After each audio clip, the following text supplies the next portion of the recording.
Glória a Deus.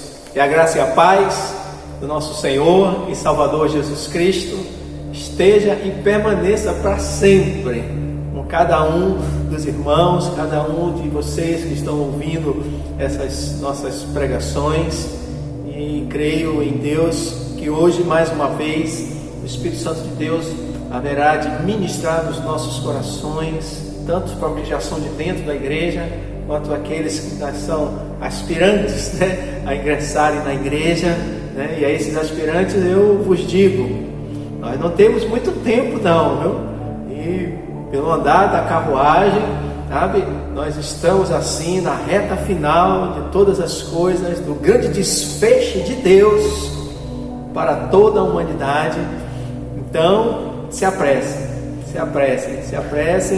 em fazer aquilo que é certo, que é entregar nossa vida nas mãos daquele que nos criou, daquele que nos ama tão profundamente e que tem demonstrado esse amor a cada um de nós através da pessoa do nosso Senhor e Salvador Jesus Cristo, que é a pessoa mais maravilhosa que veio demonstrar esse amor de Deus por todos nós, e Ele quer entrar no nosso coração. Tem um trecho lá em Apocalipse, não ia nem falar sobre isso, que diz assim: eis que estou à porta e bato, se alguém ouvir a minha voz e abrir a porta, eu entrarei, cearei com ele e ele comigo. Jesus só entra nos nossos corações quando nós permitirmos. E ao contrário do que as pessoas dizem, não, quando Deus tocar em meu coração, aí eu vou. Como que depende de Deus? Não depende de Deus, depende de nós, porque Ele já tocou, Ele continua tocando. Basta você dizer: eis-me aqui, eu abro meu coração, e aí Ele entra. E quando Ele entra, Ele faz em nós morada, permanece para sempre, e a nossa vida é totalmente transformada. Amém? Bom, hoje eu quero compartilhar com vocês de mais um trecho da Palavra de Deus, que nos traz assim um renovo espiritual, nos traz assim um entendimento mais amplo das coisas que Deus projetou para nós, e cada vez mais nossos olhos espirituais estão sendo abertos. Eu venho esse ano repetindo algo que vou repetir agora. Eu cada dia mais me torno mais crente ainda. Eu cada dia mais eu creio na Bíblia como a inerrante palavra de Deus. Cada dia mais eu creio nessa palavra que é viva e poderosa para transformar nossas vidas. E hoje minha vida já foi muito mais transformada, e cada vez mais e mais e mais, cada vez mais nós vamos nos achegando a Deus. E Ele diz assim: chegai-vos a Deus e Ele se chegará a vós. Está escrito na palavra dele. Então cada vez que você se aproxima de Deus, Ele também se aproxima da gente. Cada vez que você se achega a Deus, Ele também se achega a nós. E pense num Deus maravilhoso que ama muito a gente, que a gente sempre perto dele, é o nosso Pai Celestial. Então que hoje nós venhamos nos achegar um pouco mais a Deus. A palavra de Deus nos revela o primeiro e o maior de todos os mandamentos. Qual é? Amar a Deus acima de todas as coisas, com toda a nossa força, todo o nosso ser e todo o nosso entendimento. Não é amar a Deus assim de qualquer jeito, não. É amar a Deus assim, dessa forma. Então Ele mesmo se manifesta a nós, para que nós venhamos amar a Ele, que é o primeiro e o maior de todos os mandamentos, dessa forma. Toda a nossa força, todo o nosso ser, todo o nosso entendimento. Ele mesmo se incumbe, como hoje. Eu espero que nós venhamos entender um pouco mais. Porque ser crente, ser cristão, não é ser ignorante, não é ser um boboca, não é um seguidor de religião, não é um seguidor de pastor, não é uma pessoa, sabe, que vai seguindo alguém de qualquer jeito, não. Verdadeiro cristão, verdadeiro servo de Deus, verdadeiro filho de Deus, são pessoas que têm entendimento das coisas de Deus. E as coisas de Deus, ela só se entende espiritualmente, não é pelo nosso intelecto. Se entende espiritualmente, porque Deus, ele é Espírito. E nós só podemos entender a Deus pelo Espírito que Ele nos deu, o Espírito do homem. E esse Espírito do homem, recebendo o Espírito Santo de Deus, o Espírito Santo de Deus faz com que o Espírito do homem passe a compreender um pouco mais quem é esse ser tão especial, glorioso, maravilhoso, soberano, santo, tremendo, gracioso, e por aí vai, Deus, nosso Pai Celestial. Amém? Então, amar a Deus acima de todas as coisas, com todo o nosso ser, com todo o nosso entendimento. Isso você precisa compreender para cumprir o primeiro e o maior de todos os mandamentos. E Ele nos dá todos os recursos necessários para que nós venhamos cumprir esse primeiro mandamento. Eu espero que o Espírito Santo de Deus nos traga mais entendimento hoje a respeito do que nós vamos ler. A segunda epístola é uma carta escrita pelo apóstolo São Pedro à igreja. O apóstolo São Pedro, ele escreveu 2 cartas, e essas 2 cartas estão contidas na palavra de Deus, na coletânea de todos os livros que foram escritos através dos séculos, e esses livros compilados, eles formaram a Bíblia Sagrada. E dentro desses livros, hoje nós vamos ler a segunda carta do apóstolo Pedro, que foi escrita há muitos anos atrás, não sei precisar quantos anos atrás, mas foram escritas essas 2 cartas para a igreja. Então hoje, eu lendo essa segunda carta de Pedro, eu decidi trazer um pouco do conteúdo dessa carta para cada um de nós. E preste bem atenção. Segunda epístola do apóstolo São Pedro à igreja, no capítulo 1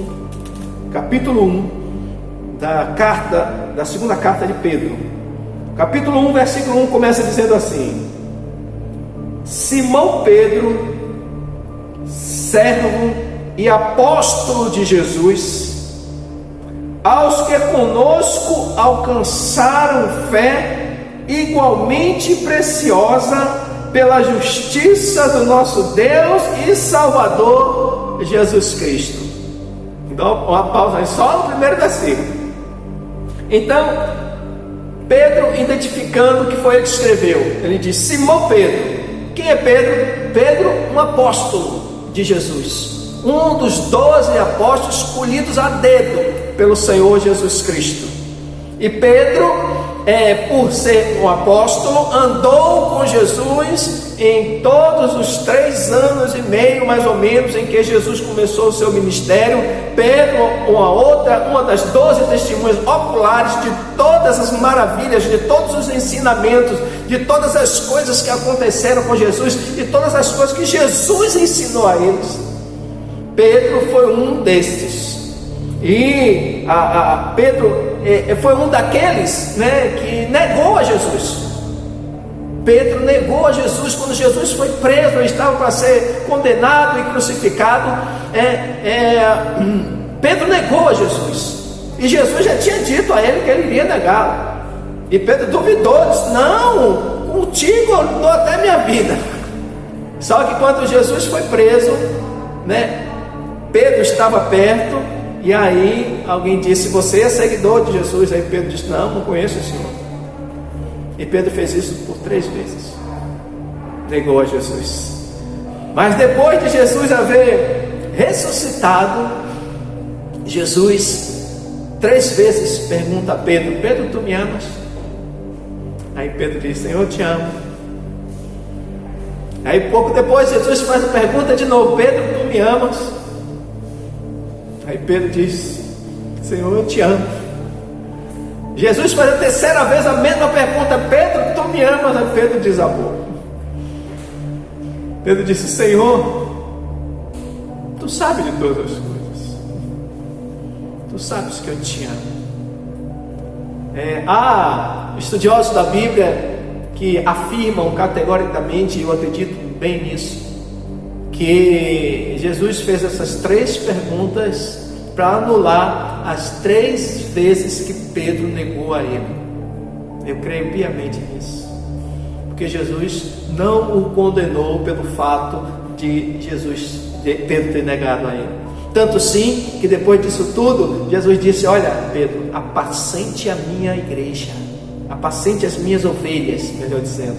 Ou seja, Jesus delegou a Pedro ali a autoridade de liderar a igreja, como no livro de Atos, né, que é a sequência da história. Pedro se destacou em todos os primeiros passos da igreja, depois que Jesus subiu aos céus. Pedro foi um dos grandes líderes, de grande destaque na igreja. Tanto sim, que ele agora escreve essa segunda carta à igreja. Então eu falei de Pedro só para identificar aqueles que não conhecem, e aqueles que já são da igreja se concentrar naquilo que Pedro vai falar. Pedro, um homem de autoridade, realizou maravilhas depois que Jesus subiu aos céus. O livro de Atos contém várias coisas que Pedro realizou, coisas extraordinárias, dirigindo e conduzindo a igreja. Então Pedro era servo e apóstolo de Jesus Cristo. Identificou quem escreveu a carta. Agora, para quem? Presta atenção: aos que conosco alcançaram fé igualmente preciosa pela justiça de nosso Deus e Salvador Jesus Cristo. Essa carta foi endereçada a quem?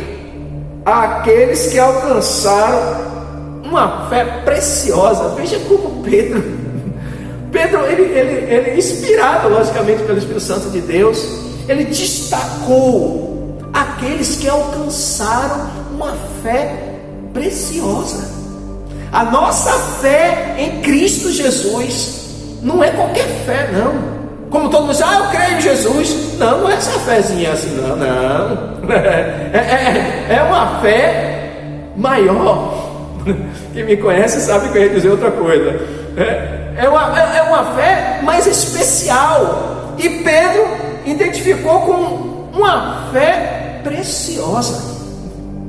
É uma fé acima da média. Não é uma fé comum, que eu sei todo mundo aí, que se perguntar: você crê em Deus? Creio. Você tem fé em Deus? Tenho. Não é essa fezinha, não.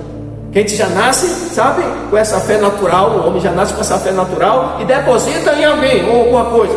Tem gente que acredita na vaca, tem gente que acredita no pedaço de pau, tem gente que acredita, sabe, no sal grosso, tem gente que acredita nos búzios, nas cartas. Nós já nascemos com essa fé, a fé natural.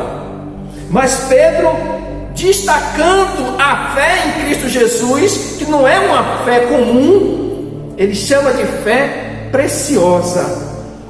Aqueles que alcançaram fé igualmente preciosa pela justiça de nosso Deus e Salvador Jesus Cristo.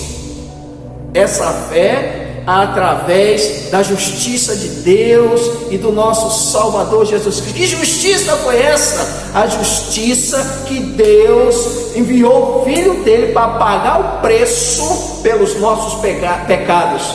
Deus fez justiça em Jesus para nos livrar da condenação do pecado. É essa justiça. Por isso que ele chama uma fé preciosa, ou seja, uma fé acima da média. Não é uma fé natural, é uma fé acima da média, que ela só é adquirida, e eu creio que vai ser adquirida agora por muitos que estão ouvindo isso, através do conhecimento. É o versículo 2 que vai entrar com isso. Mas antes de passar para o versículo 2, eu quero dizer a você: se você alcançou essa fé preciosa, essa carta é para você. Aqueles que alcançaram a fé preciosa que Pedro está falando, ele está dizendo que foi ele que escreveu, e que essa carta está interessada àqueles que alcançaram a fé preciosa. Então essa carta é endereçada a mim, e interessada a você também, que alcançou essa fé preciosa. Versículo 2, ele diz: graça e paz vos sejam multiplicadas pelo conhecimento de Deus e de nosso Senhor Jesus Cristo. Mais uma vez, vamos dar uma paradinha aí. O apóstolo Pedro diz: graça e paz vos sejam multiplicadas. Eu já falei um pouco sobre isso, graça e paz. Nós só adquirimos paz através da graça, né? O pastor Carlos sempre fala isso, que às vezes a gente diz paz e graça. Não, é primeiro graça e paz. A paz de Cristo só tem aquele que está debaixo da graça dele, que alcançou o favor de Deus. Que graça é essa? A salvação que Ele nos concede sem a gente merecer. Graça é algo que alguém faz para alguma pessoa sem a pessoa ter mérito algum, sem merecer nada. Assim Deus fez com todos nós, sem merecermos.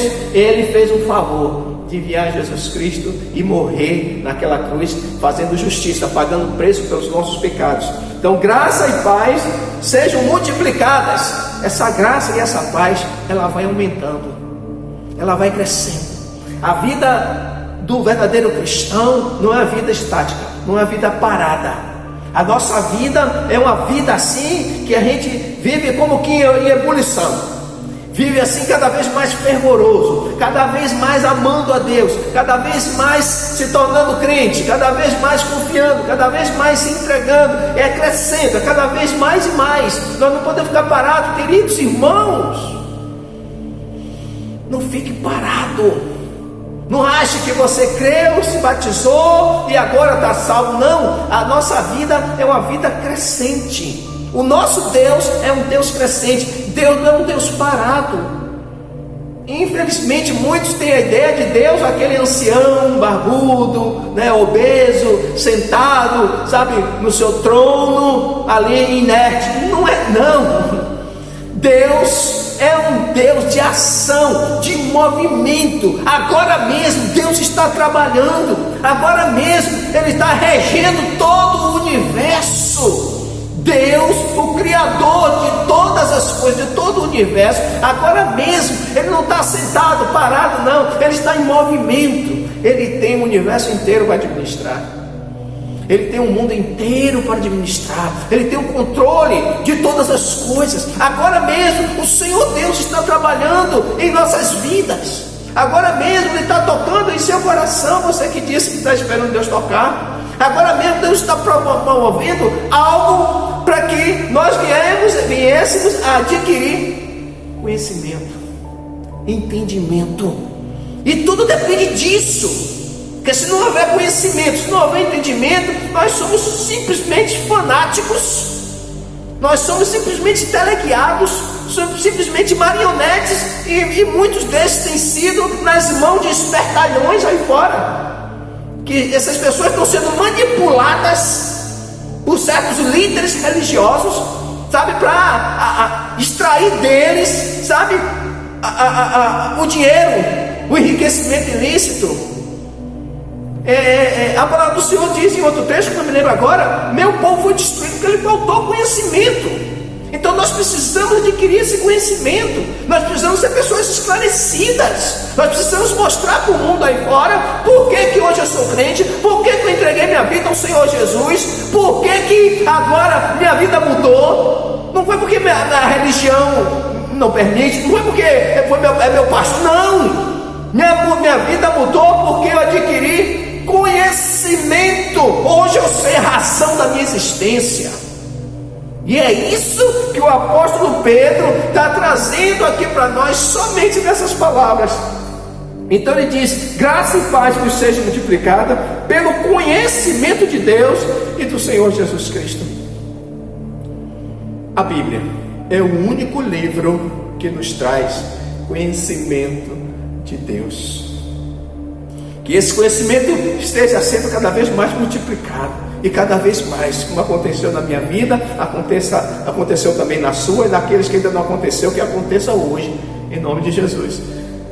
Conhecimento dessa pessoa tão complexa, dessa pessoa tão poderosa, dessa pessoa tão extraordinária, que é o nosso Pai Celestial, aquele que nos gerou, aquele que nos criou, aquele que está agora aqui e aí na sua casa, aquele que agora está aí, aqui E aí, seja onde você estiver, porque Ele é um Deus onipresente. Então, graça e paz vos sejam multiplicadas pelo conhecimento do nosso Deus e nosso Senhor Jesus Cristo. Vamos seguir adiante. O versículo 3 diz assim: visto como o seu divino poder nos deu tudo que diz respeito à vida e piedade, pelo conhecimento daquele que nos chamou por sua glória e virtude. Mais uma vez, vamos falar um pouco agora, versículo 3. Visto como o seu divino poder, ou seja, o poder de Deus, nos deu tudo que diz respeito à vida e piedade, a vida de comunhão com Ele e de prática do amor dele, a respeito à vida e piedade, como conhecimento daquele que nos chamou por sua glória e virtude. Conhecimento daquele que nos chamou. Quem foi que nos chamou? Jesus. Chamou a Pedro como apóstolo, e daí aos apóstolos esse evangelho passou a ser pregado nos 4 cantos dos planetas, e o Senhor chamou a mim há uns 30 anos atrás, chama agora você hoje, nesse exato momento. Pelo conhecimento de Deus, nós vamos sendo chamados por Ele. Versículo 4: pelas quais, esse conhecimento, pelos quais Ele nos tem dado grandíssimas e preciosas promessas. Uma paradinha aí de novo. Nosso Deus é um Deus de promessas. Grandiosas promessas. Não é promessazinha, não. É grande. O apóstolo Pedro, conhecendo essas promessas, ele diz que esse nosso Deus tem nos concedido grandiosas promessas. Olha, amados, as promessas de Deus, tudo que Deus faz é grandioso. Deus não faz nada minúsculo, pequenininho, não. Deus, ele pensa coisa grande, coisa extraordinária. Porque quando se fala nas promessas de Deus, e aí entra muitos espertalhões, sabe? Mostrando que a promessa de Deus é de você enriquecer, a promessa de Deus é de você adquirir um bom emprego, a promessa de Deus é de você ter uma mansão, a promessa de Deus é de você ter fazenda. Não é não. Isso aí é pequeno para Deus. Essas coisas que o homem acha que são coisas grandes, para Deus são minúsculas e insignificantes. Porque o próprio Deus, ele diz assim: passarão os céus e a terra. Ou seja, tudo que é material que você vê por aí, um dia tem fim. Mas ele diz: as minhas palavras, elas permanecerão para sempre. Veja que o pensamento de Deus é superior, sem comparação a qualquer pensamento humano. Seja lá a pessoa mais sábia e entendida que exista hoje no século 21, essa pessoa é estúpida e ignorante diante da grandeza e sabedoria de Deus.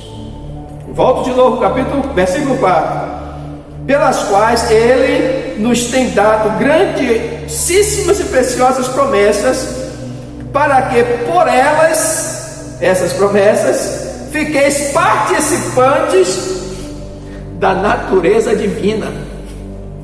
Essas promessas fazem com que nós sejamos participantes da natureza divina. Ou seja, não é a natureza humana, nós sejamos participantes da natureza divina. E ele segue adiante: havendo escapado da corrupção pelo que pela concupiscência há no mundo. Deus nos fez promessas. E a gente vai dar uma paradinha, mas vai voltar de novo para cá. Eu quero compartilhar com vocês de uma passagem que está escrita no livro de Hebreus. Hebreus capítulo 6. Veja que coisa maravilhosa, voltando um pouco à Bíblia, capítulo 6. Pedro falou lá que Deus é um Deus de grandiosas promessas. E eu frisei aqui Que não é essas promessas que estão se divulgando por aí, de você se dar bem na vida, sabe, de você deixar de ser cauda para ser cabeça, de você ter isso e aquilo, aquilo, a teologia da prosperidade, falando assim bem claramente. Isso aí é lixo diante das promessas de Deus. Então, na Epístola aos Hebreus diz assim, capítulo 6, versículos, cadê? 6, aqui, versículos 17 ao 19, diz assim: pelo que, querendo Deus mostrar mais abundantemente a imutabilidade do seu conselho, se Deus não muda, do seu conselho, aos herdeiros da promessa, que somos nós, herdeiros das promessas de Deus, e não é promessa michuruca não é pouca coisa não, é coisa grande. Aleluia. Querendo Deus mostrar mais abundantemente a imutabilidade do seu conselho aos herdeiros da promessa, se interpôs com juramento. Ou seja, Deus se interpôs com juramento. Olha, vou jurar para que vocês acreditem. E a gente, na nossa vida assim, se bem que não se ouve muito isso mais por aí. Quando alguém duvida da sua palavra, você fica assim tão chateado. Aí para a pessoa acreditar, diz: rapaz, eu juro por Deus, eu juro pela minha mãe, eu juro por não sei o que, para que a pessoa possa vir acreditar na verdade que você está falando. Então Deus, para mostrar a sua imutabilidade, se interpôs com o juramento. Versículo 18 diz assim, porque por duas coisas imutáveis, nas quais é impossível que Deus minta, porque Deus é verdadeiro, tenhamos a firme consolação, nós, os que pomos o nosso refúgio em reter a esperança proposta. Que maravilha! Puxa, como a palavra de Deus é maravilhosa. E há quem diga que não acredita na Bíblia como sendo a palavra de Deus. Então Deus, Ele querendo mostrar a sua imutabilidade, porque é impossível que Deus minta, para que tenhamos a firme consolação, nós o que pomos o nosso refúgio em reter a esperança proposta. Ou seja, um consolo de Deus. Ele jura por si mesmo, ele confirma que ele é real, é verdadeiro e não muda. Para consolo nosso, ele diz essas palavras. É como ele diz assim: olha, pode acreditar em mim, que eu vou cumprir aquilo que eu prometo. E eu te digo, pode confiar na palavra de Deus. Pode confiar, porque Deus é verdadeiro. Ele não é como o homem que diz uma coisa aqui e depois muda. Ah, não foi bem assim. Ah, eu me esqueci. Ah, olha, não deu não, viu? Não. Ele prometeu, ele cumpre o que diz, porque ele é Deus. Então, voltando para Pedro de novo, ele está falando exatamente das promessas de Deus, para que nós fiquemos participantes da natureza divina. Nós temos uma outra natureza, né? Tem gente que diz assim: rapaz, fulano tem uma natureza, viu, que só Jesus dá causa. E todos nós temos a natureza ruim, porque o pecado contaminou nosso corpo mortal. Mas Deus, na sua infinita graça e sabedoria, quer que todos nós venhamos ao conhecimento dele e do nosso Senhor Jesus Cristo, para que a natureza dele, a natureza divina, passe a ser a nossa natureza. Filho de peixe, peixinho é. Filho de Deus, nos tornamos também com a natureza divina. Não chegamos a ser deuses, mas temos em nós a natureza divina, e não essa natureza ruim que o homem tem. O homem precisa se corrigir, o homem precisa se consertar. E esse é o grande, é a grande mensagem desses nossos dias que estamos vivendo, principalmente com a igreja. Nós temos falado, e muitos outros servos de Deus, homens sérios e tementes a Deus, pastores de grandes igrejas, grandes denominações, têm dito a mesma coisa. A igreja nessa pandemia está sendo tratada pelo Espírito Santo de Deus. E ai daquele que não está se permitindo ser tratado pelo Espírito Santo do Senhor. Muitas têm sido as mensagens dizendo por aí que o Senhor, e o Senhor está dizendo mesmo, rasgar o nosso coração, reconhecer nossos pecados, as nossas fragilidades, reconhecer a situação que nós estamos hoje. Nós precisamos mudar. A igreja de Cristo precisa mudar. A igreja de Cristo precisa reconhecer as coisas erradas que vem praticando. Os líderes religiosos precisam quebrar a dura cerviz, que nós não estamos muito bem assim perante Deus, e que o Espírito Santo de Deus está fazendo isso nesses dias de pandemia. Está assim. E ele diz agora: quando ouvires a voz do Senhor, não endureçais os vossos corações. O que é que endurece o coração do homem? A dura cerviz, a prepotência, a arrogância, a vaidade, que eu sou pastor, eu sou bispo, eu sou apóstolo. Você não é nada diante de Deus.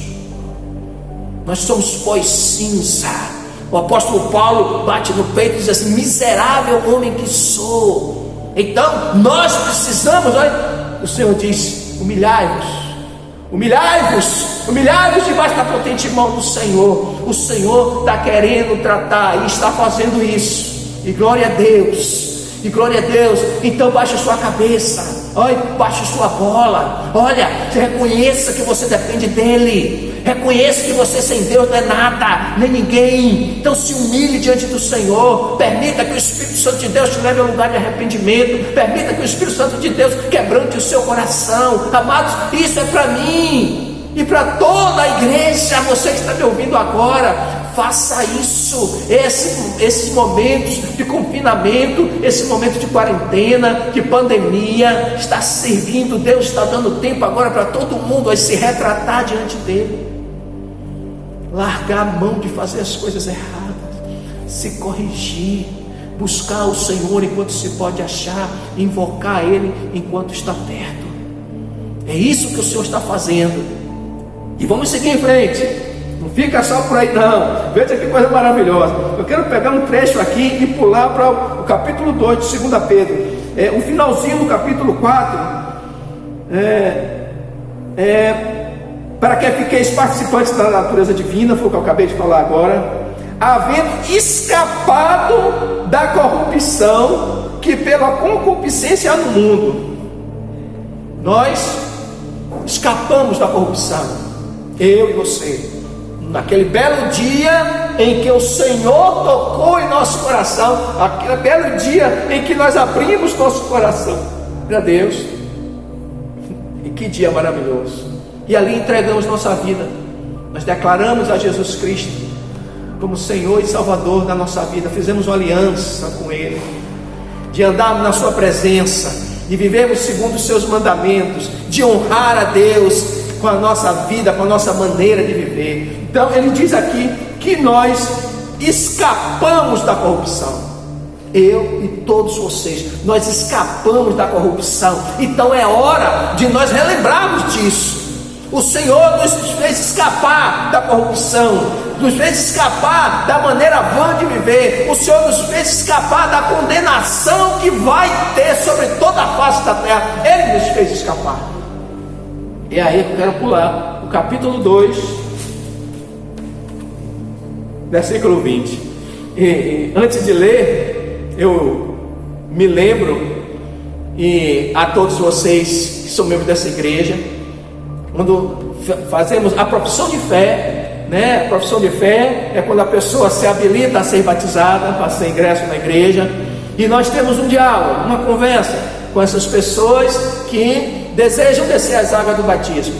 Dentre muitas perguntas, né, e respostas, você deve se lembrar agora dessa passagem que eu acredito ter lido para todos aqueles que desejavam e vieram a ser batizados aqui nessa congregação.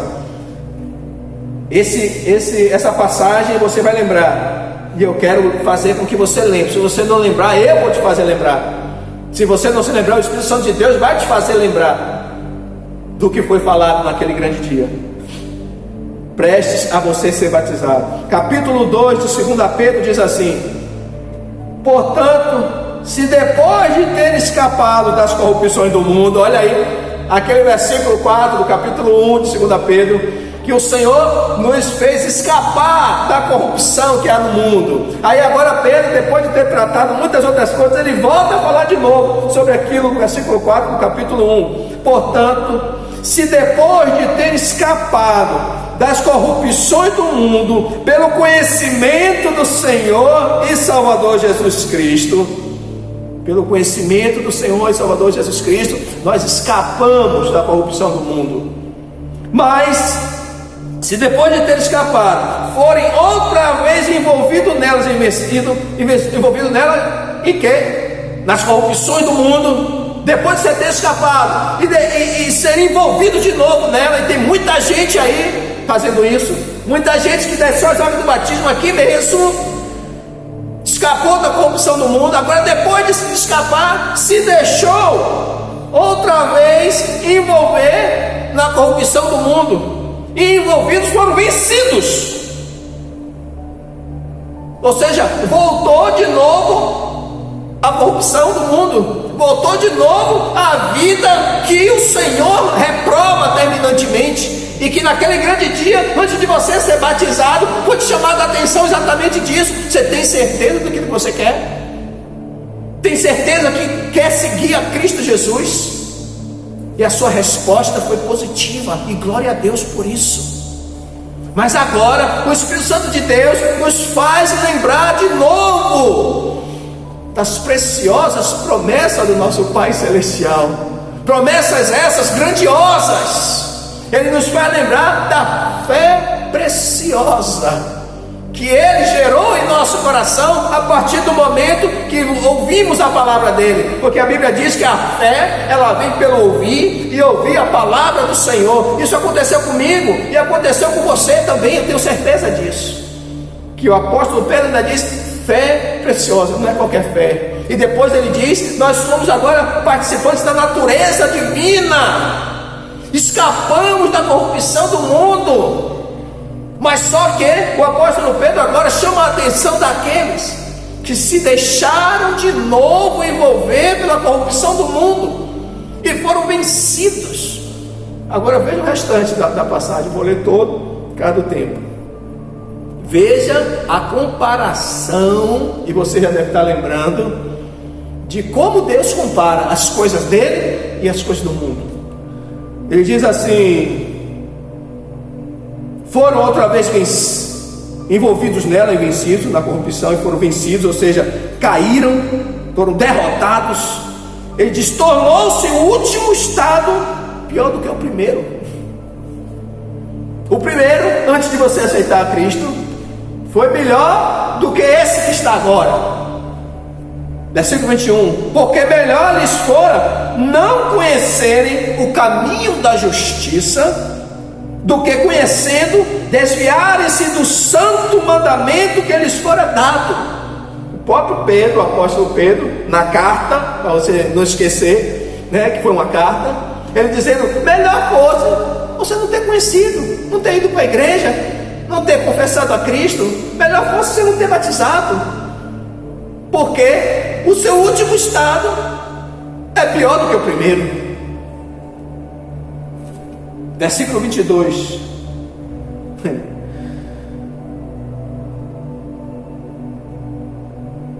De modo sobreveio-lhes o que por um verdadeiro provérbio se diz: o cão voltou ao seu próprio vômito, e a porca lavada ao despojadouro de lama.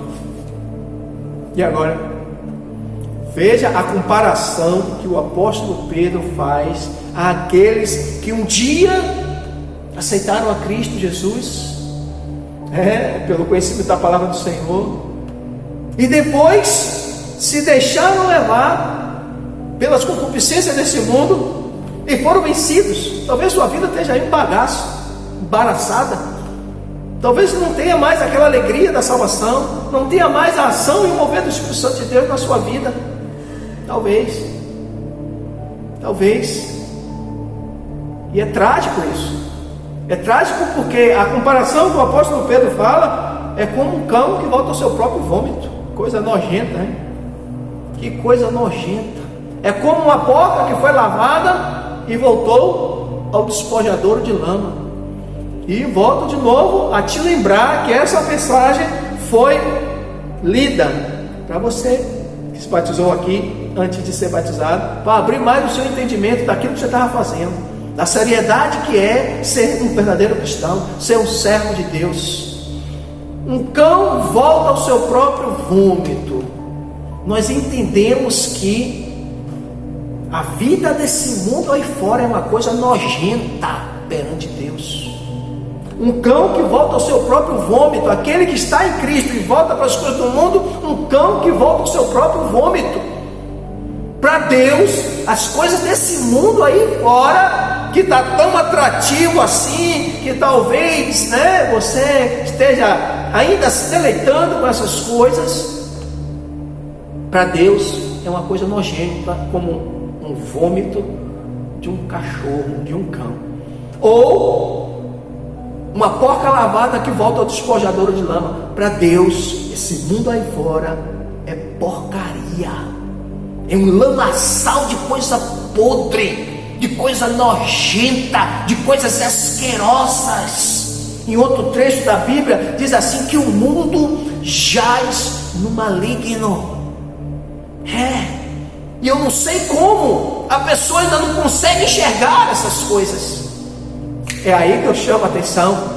O verdadeiro cristão é uma pessoa entendida, é uma pessoa que enxerga além daquilo que os olhos carnais veem, porque o próprio Espírito de Deus lhe dá conhecimento, discernimento, que esse mundo aí fora, queridos, é uma porcaria só. Parece ser bom, parece ser bonito, parece ser agradável, as pessoas vão curtindo a vida, dando risada, usando de tudo, desfrutando de tudo, satisfazendo todos os seus desejos carnais.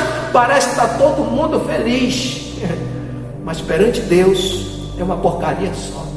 E não sou eu que digo, não. Quer que eu leia de novo? Aquele que está em Cristo e se deixa faltar pelas coisas do mundo, pela corrupção do mundo, é envolvido e vencido nela. O próprio apóstolo Pedro declara que essas pessoas é comparada como um cão que volta ao seu próprio vômito, como uma porca lavada que volta ao despojadouro de lama. E o que é que a gente entende disso tudo aqui, queridos? Que Deus, na sua infinita graça, misericórdia, amor, poder, quer atrair as pessoas que Ele ama, que são todos nós seres humanos, para perto dEle. Quer levar a todos nós a ter um entendimento mais amplo das coisas que Deus criou. Quer que as pessoas tenham a definição correta da razão de nossa existência. O próprio Deus nos ama tão profundamente, e eu volto a dizer, esse mundo está assim, do jeito que está, nós estamos passando por todas estas coisas, estamos passando, a culpa não é de Deus, a culpa é do próprio homem, é da própria humanidade que se esqueceu do seu Criador, que tem se achado autossuficiente, que tem se achado, o bam, que não precisa se submeter aos conselhos do seu Pai Celestial. Por isso a coisa está do jeito que está, e por isso que agora Deus nos chama para perto dele. Mais uma vez, igreja, acorde, antes que chegue a esse estado lastimável, antes que chegue a você estar de acordo com esse ditado, um cão que voltou ao seu próprio vômito, uma porca lavada que voltou ao despojador de lama. A igreja está tendo essa quarentena, digamos assim, que já passou de quarentena, para refletir, para se voltar ao caminho do Senhor, para se humilhar diante de Deus e reconhecer que nós dependemos do nosso Pai Celestial para tudo. E bom será, se todos compreenderem isso, se arrepender dos seus maus caminhos, porque ainda há tempo. Você não precisa deixar chegar até essa situação. E se ainda estiver, se está nessa situação, a misericórdia de Deus é tão grande,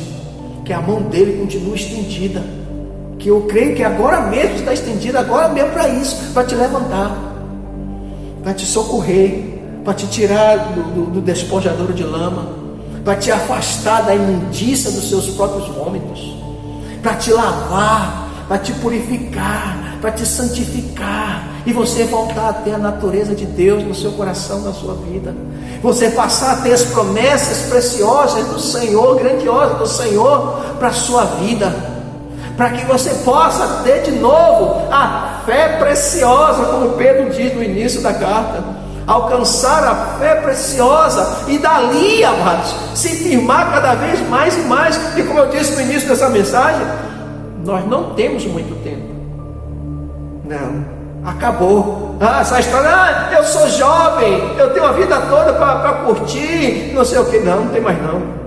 Nós já estamos no final de todas as coisas, no limiar de todas as coisas, na reta final da história da humanidade aqui nessa terra, do governo humano aqui nessa terra. Então hoje, agora, em nome do Senhor Jesus Cristo, curva a tua cabeça, nós vamos orar, nós vamos clamar aqui a Deus, nós vamos suplicar a Deus o seu perdão, a sua graça, a sua misericórdia. Nós vamos permitir que o Espírito Santo de Deus, renove nossa fé, nos faça crescer um pouco mais no conhecimento dEle, e na graça dEle, e no amor dEle. Vamos de novo ao Senhor, e Ele vai estar agora recebendo nossas vidas, como aquele filho pródigo, sabe, que abandonou a casa do pai e foi fazer tudo aquilo que ele gostaria de fazer, e depois que acabou tudo, ele voltou arrependido, e o pai estava na porta de casa esperando ele. E a Bíblia diz que quando ele viu seu filho voltando, ele não esperou o filho chegar até em casa, não. O pai foi ao encontro dele e o abraçou e o beijou. Essa história retrata o grande amor do nosso Pai Celestial. Tem uma canção que diz: não há pecado ou culpa maior do que o seu amor. Não há nada que façamos que Ele não possa perdoar. Não há força nessa terra maior do que o seu amor. Então, curva a tua cabeça, como é um culto de oração, convém nós orarmos um pouco mais. Feche teus olhos, Pai querido, Pai maravilhoso, abre o nosso entendimento, Senhor, para compreender um pouco mais todas estas coisas.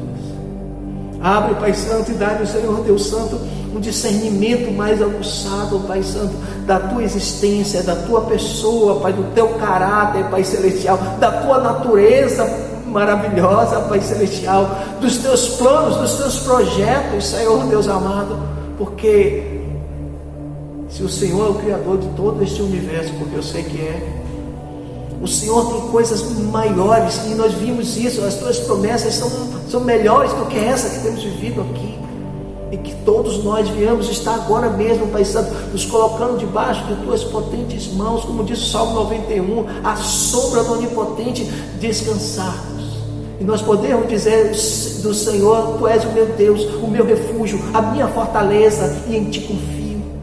E ali debaixo da tua proteção, Senhor Deus amado, o Senhor, Pai Santo, nos lavar, nos purificar de toda a lama, de todas as coisas nojentas, Pai, que nos permitimos se envolver desse mundo aí fora.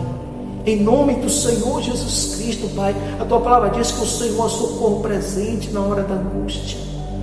Contempla agora, Pai, quantos corações angustiados, cheios de interrogações, cheios de dúvidas, Pai Santo. Pai, acalma os seus corações pelo teu Espírito, Pai Santo, tranquiliza esses corações, consola esses corações, Pai, e dá a eles, Senhor Deus Santo, o entendimento, o conhecimento necessário para desfrutar das tuas promessas, do teu grande amor, da graça e da paz do nosso Senhor e Salvador Jesus Cristo.